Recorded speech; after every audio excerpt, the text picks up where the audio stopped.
Hey guys, welcome back. তো কেমন আছো তোমরা? আবারও তোমাদের মাঝে নতুন গল্প নিয়ে আসা পড়লাম। গল্পের নাম চাঁদের পরি পার্ট 1 নিয়ে আসা পড়ছি।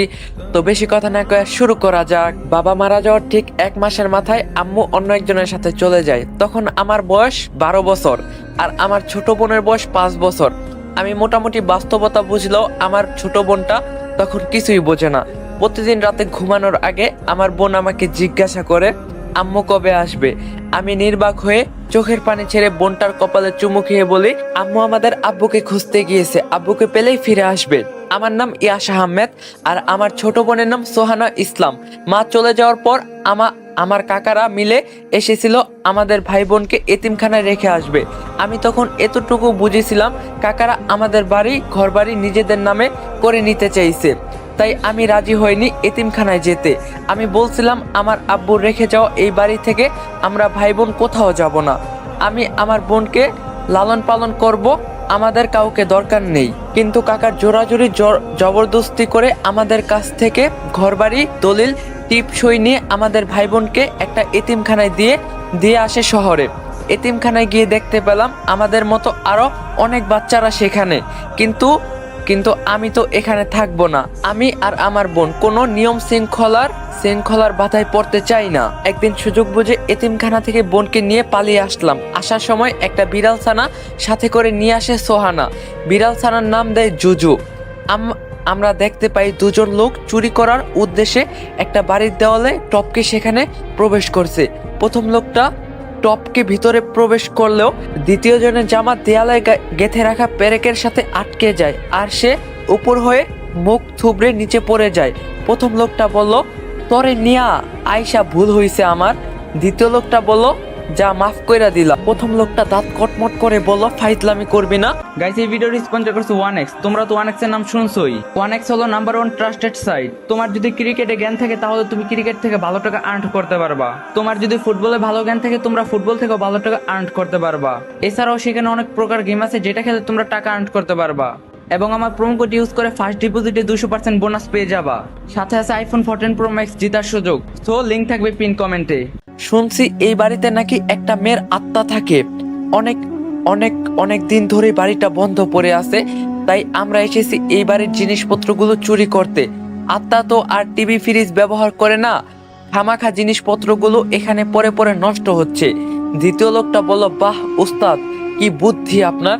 কিন্তু এই আত্মা যদি আমাদের দেখে ফেলে চুরি করতে, তাইলে কি হবে নে? প্রথম লোকটা বলল, আরে গাধা, এখন গভীর রাত, আত্মা ঘুমিয়ে আছে আর আমরা চুপি চুপি সবকিছু নিয়ে বের হয়ে যাব।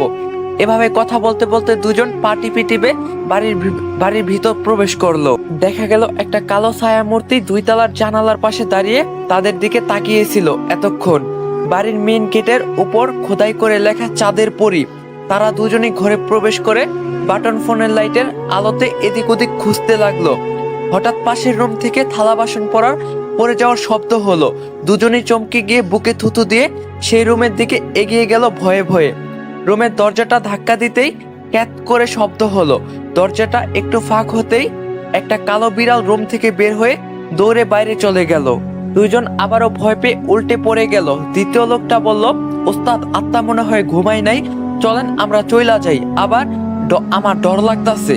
প্রথম লোকটা ফিস ফিস করে ধমক দিয়ে বলল, চুপ, আত্মা ফাত্তা বলে কিছু নেই। দেখলি না ওটা একটা বিড়াল ছিল? এখন চুপচাপ সব জিনিসপত্র বস্তায় ভরা শুরু কর। দ্বিতীয় লোকটা ভয়ে ভয়ে চারদিকে তাকাচ্ছে আর সবকিছু বস্তায় ভরছে এক এক করে। প্রথম লোকটা ঘুরতে ঘুরতে অন্য একটা রুমে ঢুকে পড়লো। মোবাইলের হালকা আলোতে চোখ পড়লো বেশ বড় একটা আলমারি। লোকটা ভাবলো আলমারির ভিতর হয়তো অনেক সোনা গহনা থাকতে পারে। লোকটা চোখে জল জল করে উঠলো। সে ধীরে ধীরে আলমারির দিকে এগিয়ে গেল। এদিকে দ্বিতীয় লোকটা ছোট ছোট জিনিসপত্রগুলো বস্তায় ভরছিল। হঠাৎ তার পিছনে এসে দাঁড়ালো একটা মেয়ে মূর্তি। মেয়েটা গড়গড় শব্দ করছিল পিছনে দাঁড়িয়ে। লোকটা ভাবলো তার ওস্তাদ এসে দাঁড়িয়েছে পিছনে, তাই সে না তাকিয়ে বলল, ওস্তাদ, আপনারা কতদিন কইছি ভালো ডাক্তার দেখাইয়া গলার চিকিৎসা করান, আপনার গড়গড় শুনলে আমার রাগ উঠা যায়। এদিকে প্রথম লোকটা আলমারির সামনে দাঁড়িয়ে আস্তে আস্তে আলমারিটা খুললো। আলমারি খুলতেই ভয়ঙ্কর এক মূর্তি মেয়ে তার গলা চেপে ধরে বলল, আমার বাড়িতে চুরি করার সাহস কিভাবে হয় তোদের? দ্বিতীয় লোকটা চিৎকার করে দৌড়ে আসে এখানে। ওস্তাদ ওইখানে সেই আত্মা এসে দেখে তার ওস্তাদের গলা চেপে ধরে আছে সেই মেয়ে মূর্তি। তার ওস্তাদ কোনো কথা বলতে পারছে না, শুধু গুয়ানির মতো আওয়াজ করছে।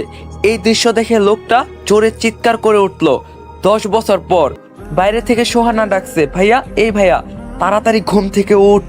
আমি একটু কাচুপুচু করে আবার ঘুমিয়ে পড়লাম। সোহানা এবার দরজার বাইরে দাঁড়িয়ে ডাকছে, ভাইয়া আমি কিন্তু দরজা ভেঙে ফেলবো, তাড়াতাড়ি উঠতে বলছি তোকে। এবার একটু বিরক্ত হয়ে উঠে এক চোখ ঘুমিয়ে আরেক চোখ খুলে বিছানা থেকে নেমে দরজা খুলে বললাম, কিরে ভেন্ডি সকাল সকাল এমন শুরু করছস কেন? সোহানা রেগে বলল, ইয়াস ভাইয়া তোমারে কতবার বলছি আমারে ভেন্ডি বলবি না, তুই যে নাক ডেকে ঘুমাচ্ছিস তোর কি মনে নাই আজকে এই বাসার মালিক ফিরে আসবে, এসে যদি দেখে আমরা তার বাড়ি দখল করছি তাহলে আমাদের জেলে যেতে হবে। আমি এবার দুই চোখ খুলে টলতে টলতে বললাম, কস কি ভেন্ডি, তো এই কথা তুই আমারে আগে বলবি না? তাড়াতাড়ি ব্যাগপত্র গুছগাছ কর, আমি একটু অফিস থেকে আসি। সোহানা বলল, তোর আবার অফিস আসলো কোথা থেকে? তোর তো নিজের নামটাই ছাড়া আর কিছুই নাই। আমি বললাম, আরে বাথরুমে যাচ্ছি, বড় বড় সমস্যার সমাধান বাথরুমে বসে চিন্তা করলে পাওয়া যায়, তাই এটা অফিসের চেয়ে কম কিসে? সোহানা নাক সিটকে বলল, হই যা এখান থেকে খাচ্চর পোলা পাইন। আমি হাসতে হাসতে চলে গেলাম বাথরুমে। আসলে এতিমখানা থেকে পালিয়ে আসার পর কোথায় থাকবো, কি খাবো, কি করব কিছুই বুঝতে পারছিলাম না। তারপর আমার জিনিয়াস মাথায় খাটিয়ে একটা বুদ্ধি বের করলাম। শহরে এমন অনেক বাসা বাড়ি আছে যেগুলোর মালিক কাজের জন্য বাইরে যায়, তখন বাসা খালি থাকে আর খাবার দাবারও থাকে সেখানে সেসব বাসায়। তাই এমন বাসা খুঁজতে লাগলাম যেটা তালা দেওয়া। প্রথমে সেই বাসার দরজার তালার সাথে একটা ছোট পাথর বেঁধে রেখে আসতাম, তারপর 2 দিন পর এসে চেক করতাম সেই পাথরটা কি এখনো আছে নাকি নেই। যদি দেখতাম পাথরটা নেই, তার মানে এই তালা খোলা হয়েছিল। এই বাসা পুরোপুরি ফাঁকা না, মানুষের আসা যাওয়া হয়। আর যেই বাসায় তালার পাথর 2 দিন পরও থাকতো তাহলে বুঝে নিতাম বাসার মালিক সত্যিই নেই। এই বাসা খোলা হয়নি। তারপর নকল চাবি দিয়ে তালা খুলে আমি আর আমার বোন সেখানে নিজের মতো করে থাকতে শুরু করতাম। মালিক আসার আগেই আমরা আবার সেই বাসা ত্যাগ করতাম, আবার অন্য বাসা খুঁজে নিতাম। এভাবেই 3 বার ধরা পড়ে জেলে গিয়েছিলাম। কিন্তু আমি কুকুরের লেজ, আমি কি আর সোজা হব নাকি?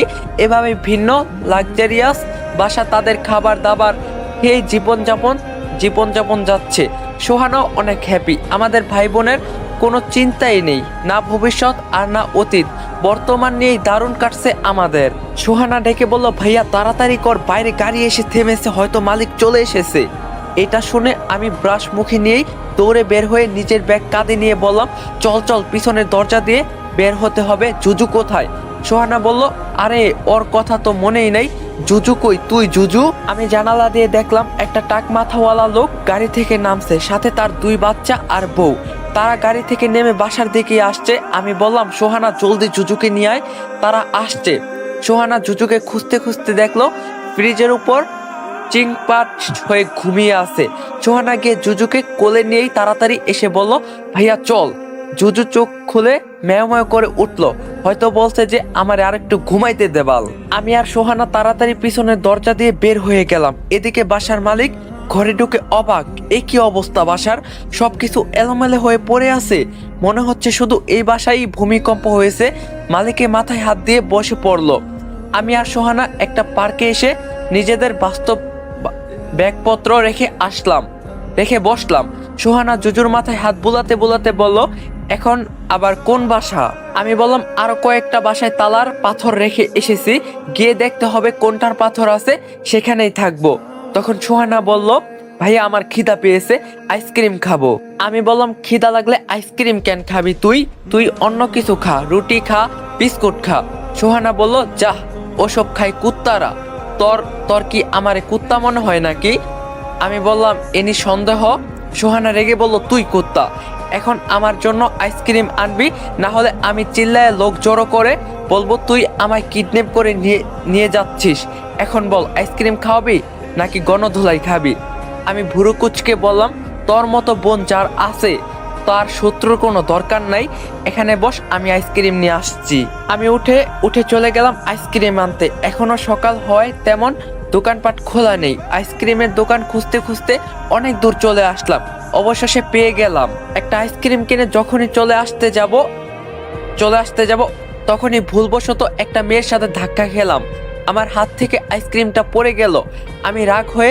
আমি রাগ হয়ে কিছু বলতে যাব, তার আগেই মেয়েটা বলল, এই মিয়া, চোখ কি পিছনের পকেটে নিয়ে ঘুরেন নাকি? আশেপাশে দেখে চলতে পারেন না? আমি হা করে তাকিয়ে আছি মেয়েটার দিকে। মেয়েটা কি বলছে তার একটা কথাও আমার কান দিয়ে ঢুকছে না। আমি শুধু ওর কথার বলার অঙ্গভঙ্গিগুলো দেখে মুচকি মুচকি হাসছি। এত সুন্দর মানুষ হয় নাকি? এই যেন জান্নাত থেকে পালিয়ে আসা হুর। গালের টোল পরা মেয়েটার সৌন্দর্য আরো দ্বিগুণ বাড়িয়ে দিয়েছে। হালকা লালচে চুলগুলো সকালের সিগ্ন বাতাসে উড়ছে। মেয়েটা বারবার চুলগুলো হাত দিয়ে কানের পিছনে সরিয়ে দিচ্ছে। আমার উপর রাগ দেখিয়ে মেয়েটা চলে গেল। আমি এখনো সেভাবেই দাঁড়িয়ে আছি। মেয়েটার ঘোর যেন কিছুতেই কাটছে না আমার চোখ থেকে। হঠাৎ মনে পড়লো সোহানা পার্কে বসে আছে আইসক্রিমের জন্য। আমি হুশে এসে তাড়াতাড়ি আরেকটা আইসক্রিম কিনে যেতে লাগলাম পার্কের দিকে। আইসক্রিম দোকানে খুঁজতে খুঁজতে অনেক দূর চলে এসেছি। হঠাৎ আমার চোখ গেল রাস্তা থেকে একটু দূরে একটা বড় বাড়ির দিকে। বাড়িটা সম্পূর্ণ সাদা রঙের। একটু এগিয়ে গিয়ে দেখলাম বাড়ির গেটে তালা দেওয়া। আমার মনে লাড্ডু ফুটলো। একটা ছোট্ট পাথর উঠিয়ে তালার উপর রেখে দিলাম। যদি এই বাড়িতে কেউ না থাকে তাহলে আগামীকাল এখানে আসবো থাকার জন্য। গেটের উপর তাকিয়ে দেখলাম সেখানে লেখা চাঁদের পরী। তার মানে এই বাড়ির নাম চাঁদের পরী। আমার তো ইচ্ছা করছে এখনই এই বাড়িতে ঢুকে পড়ি। বাইরে থেকে এত সুন্দর, না জানি ভিতরে কতই না সুন্দর হবে। তালার উপর পাথরটা রেখে তাড়াতাড়ি করে পার্কে চলে আসলাম। এদিকে আমরা দেখি বাড়ির জানালা দিয়ে কেউ একজন ইয়াসের উপর নজর রাখছে। ইয়াস সেখান থেকে চলে যাওয়ার পর জানালার একটা কাঠ ঠাস করে ভেঙে গেল। পার্কে এসে দেখলাম সোহানা এক মনে অন্যদিকে তাকিয়ে কি যেন দেখছে। খেয়াল করলাম একটা মহিলা আর 5-6 বছরের বাচ্চা মেয়েকে নিয়ে খেলা করছে। বুঝতে পারলাম সোহানার আবার মায়ের কথা মনে করে মন খারাপ করে বসে আছে। আমি গলা খাকুনি দিয়ে বললাম, ভেন্ডি, এই নে তোর আইসক্রিম। সোহানা চমকে গিয়ে এদিকে তাকিয়ে উঠে বলল, আরেকবার যদি আমারে ভেন্ডি কষ তাহলে তোর দাঁত খুলে এমন জায়গায় লাগিয়ে দিব যেখানে দাঁতের কোনো দরকার নেই। আমি একটু চিন্তা করে বুঝলাম ও কোথায় লাগানোর কথা বলছে, তাই বললাম, চেতিস না, নে আইসক্রিম খা। সোহানা আইসক্রিমের প্যাকেটটা খুলে দেখলো শুধু একটা কাঠি, আর আইসক্রিম গলে একদম পানি হয়ে গেছে। এটা দেখে সোহানা সেটা ফেলে দিয়ে বসে ভ্যাঁ করে কান্না করে দিল। আমি ওকে বুঝাতে লাগলাম, দেখ বোন, অনেক দূর থেকে আনছি, তাই গলে গেছে, কান্দিস না, আমি তোকে আবার কিনে দিব। কিন্তু সোহানা বাচ্চাদের মতো করে কান্না করেই যাচ্ছে। এর মাঝে ঝুজু গিয়ে সেই ফেলে দেওয়া আইসক্রিমের প্যাকেটে মুখ ঢুকিয়ে খেতে লাগলো। খাওয়া শেষে জুজু আর প্যাকেট থেকে তার মুখ বের করতে পারছে না, তাই মাটিতে শুয়ে মেয়ময় করতে লাগলো। এটা দেখে সোহানা হেসে দিল। আমিও হাসতে হাসতে সোহানার পাশে বললাম, জুজু হয়তো বলছে, আরে হুমানের বাচ্চাগুলো মজা নিস না, আমার মুখ থেকে এটা সরা বলতাছি। অবশেষে জুজু প্যাকেট থেকে নিজের মুখ বের করে এসে সোহানার কোলে বসে পড়লো। আমি বললাম, একটা রাজপ্রাসাদের মতো বাড়ি দেখে আসছি, সবকিছু ঠিক হলে 2 দিন পর আমরা সেই রাজপ্রাসাদে উঠবো। সোহানা বলল, তাহলে এই 2 দিন কোথায় থাকবো?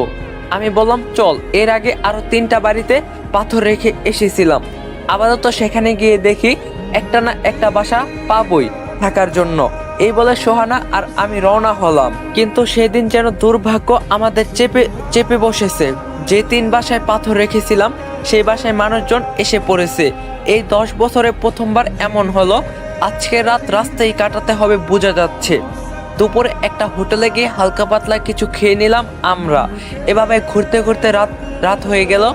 আস্তে আস্তে মানুষজন তাদের নিজেদের বাসায় ফিরতে লাগলো। পাখিরাও কিচিরমিচির করে আপন বাসায় মাথা গুঁজে নিল। রাত তখন প্রায় 1টা। আমি আর সোহানা রাস্তার পাশে একটা বেঞ্চে বসে আছি। সোহানা আকাশের চাঁদের দিকে তাকিয়ে বলল, আচ্ছা ভাইয়া, তোর কি এখনো মাকে মনে পড়ে?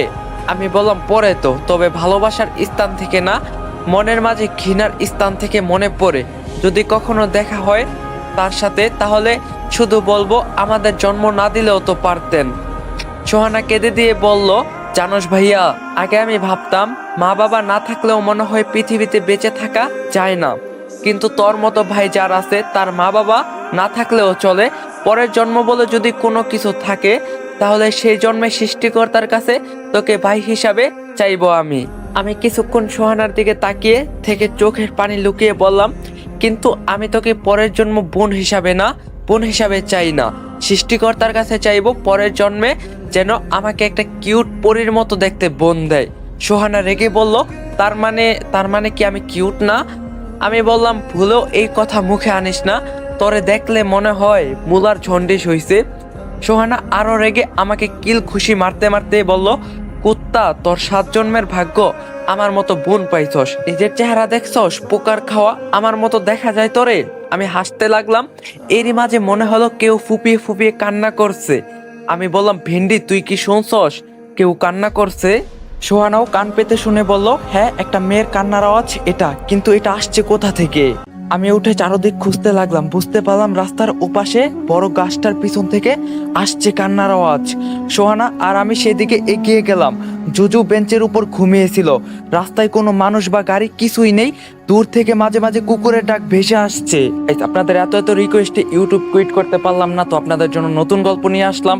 তো নতুন গল্প আপনাদের কেমন লাগছে অবভিয়াসলি কমেন্টে জানাবেন, আর পার্ট 2 লাগলে তো অবশ্যই কমেন্টে জানাবেন। তো ভিডিওটা বেশি বেশি লাইক দিবেন, চ্যানেলে নতুন না থাকলে অবশ্যই চ্যানেলটা সাবস্ক্রাইব করবেন। তো পার্ট 2 লাগবো কিনা অবশ্যই কমেন্টে জানাবেন। তো দেখা হইব কালকে পার্ট 2 তে। সবাই ভালো থাকেন, সুস্থ থাকেন, আল্লাহ।